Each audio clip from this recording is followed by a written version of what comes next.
Sides. It's Scott, Deer and Donuts. Again, bringing you just a grab bag of what I have in my hunting arsenal whenever I step out into the woods. Today, we're going to be going over my kill kit. What this is everything that I keep in a centralized pack for when I tag out, which hasn't been in a while, but if I need it, it's here. To start with, I personally run a Everly stock vapor pack. I have a 2500 and a 5000. If anyone has those, they know when you get them, they come in these very cool, very nice little mesh bags with some nice ripstop backing. I've since turned that into another bag. What? So I've repurposed it into my kill kit, and let's see what I have in here. Just gonna dump it all out. So again, go over a couple basics. First big thing, super wet, super musty Montana bear tag. Did not get to use it. I don't know if you guys can tell from the camera or not, but this thing went through hell and back, and if you watch the videos, you know why. Also have my hunting license with me. I make sure I keep it in my bag with my kill kit. That way, if I ever get stopped by any law enforcement professional when I'm out in the woods, I know I have it with me, and it's with me when I'm taking care of any animal that I may have gotten. I also bring a pencil or a pen to be able to fill anything out I need to, write on people's foreheads when they fall asleep, or just overall shenanigans. But it also helps with some tags that you need to fill out and do all that stuff with. After that, probably the first big one is a outdoor edge knife. I personally like getting some brightly colored orange things just because if it's at night, you're out in the woods, that kind of thing. While some camo things seem cool, seem tactical, seem fun and, hip, it's really annoying when you set it on the ground, you can't find it. Want to know what sticks out? Orange.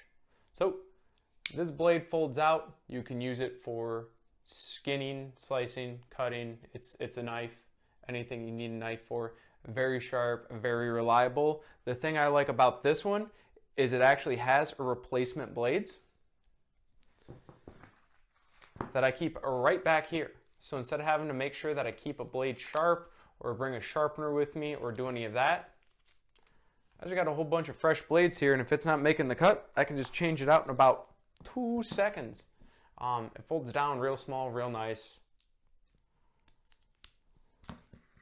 Has this cool little carrying case with it so it doesn't get all buggered up out there in the nastiness and rusted in the rain. And that's one of the main knives I use. I'll also use this nice cool little Gerber Skinner. And again, going with the flow. It's nice and orange so I don't lose it. It's got a gut hook on here, so when we're skinning, if you are skinning and gutting, sometimes you gut, sometimes you just quarter. If you're gutting, it helps you grab it, pull it out, cut it, do what you need to do.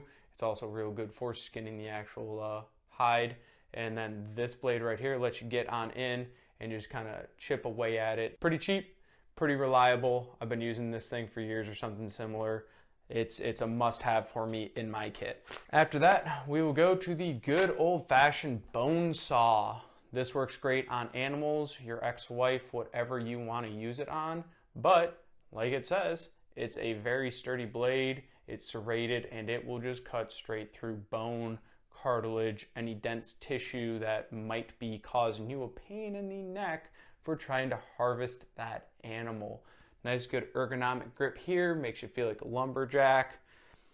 Again, very cheap, very quick, easy, but essential piece of gear to have. This is a killing pad. Look at that, it's orange.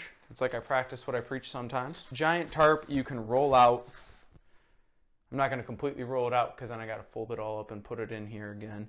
You can roll out this tarp. It's a nice waterproof ripstop material, and this is what you can actually harvest your animal on. That way you can keep it up off the grass, off the ground, off the dirt, the muck, wherever you might be, and keep it, all things considered, clean while you're out and about in the woods, playing bobby flay and cutting up that animal. And then we have the Carnivore High Country Predator game bags. So these are for the Western style hunting more so. and they're game bags. So when you quarter your animals, you don't just want to have a random leg sticking out of your pack. So you can throw them inside of one of these bags. It will keep them cool, protected from the elements, bugs, animals, that kind of thing. It also keeps your gear protected from it, so you don't got blood dripping down your pack, and then you got to wash your pack, and then you got to take it off, and then you got to get in between the little molly straps, and then you got to go on the other straps, and then you got to dry it in the buckles, and it just becomes a really, really big headache. So you can put them inside of these bags, cinch them up,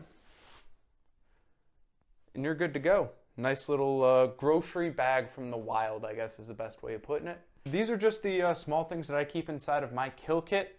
Again, whenever any animals are harvested, it makes it nice and simple. Shoot the deer, put the killing pad down, take out the first knife, start skinning it, take out the second knife, finish skinning it, use the bone saw, cut through anything we need. If we're going to quarter it out, we just take the quarters, put it into here, spread the meat amongst the pack, hike on out. Make sure to fill out our tags and our licenses. That way we're doing it legally and ethically. Go home and enjoy the meal. Again, this has been Scott with Deer and Donuts Outdoors. Hope you like, hope you subscribe. Go reach out to us over on our Instagram page, Deer and Donuts Outdoors. Until next time, I hope you get outside.